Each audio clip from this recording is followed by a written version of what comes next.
नमस्कार. मी डॉक्टर सचिन कदम, समर्थ multispeciality clinic, Karvenagar, Pune. आपल्याकडे एक पेशंट आले होते. त्यांचं काम हे स्टँडिंग काम होतं. त्यामुळे त्यांना व्हेरिकोज व्हेन विथ सेल्युलायटिस अशा दोन्हीही प्रॉब्लेम होते. त्यांनी भरपूर मेडिसिन, भरपूर काही गोष्टी केल्या, पण त्यांना काहीच रिलीफ मिळाला नाही. त्यानंतर त्यांनी आपले आयुर्वेदिक मेडिसिन वापरले. त्यामध्ये त्यांना खूप छान असा रिझल्ट आला.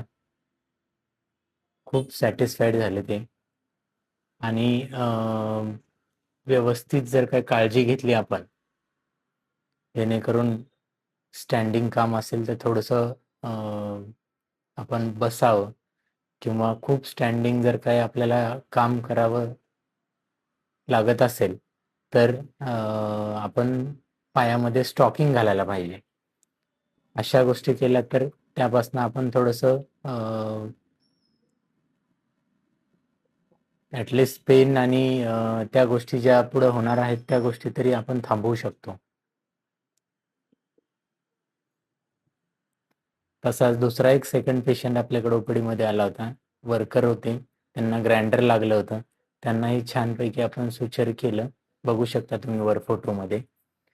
आणि त्यांनाही आपण काही गोष्टींची काळजी घ्यायला सांगितली, की जेणेकरून तुम्ही काम करते वेळेस तुम्हाला कुठे लागणार नाही किंवा अशा गोष्टी होणार नाही.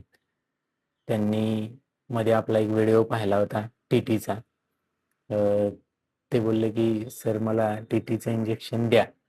म्हणलं हां, टीटीचं इंजेक्शन तुम्ही घ्यायलाच पाहिजे. तुमचं वर्किंग फील्ड हे काम असल्यामुळं इथं लोखंड लागणे किंवा अशा गोष्टी होतात, तर तुम्ही 6 महिन्याला तरी टीटी घेतलंच पाहिजे.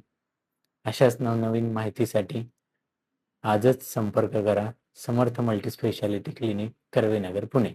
धन्यवाद.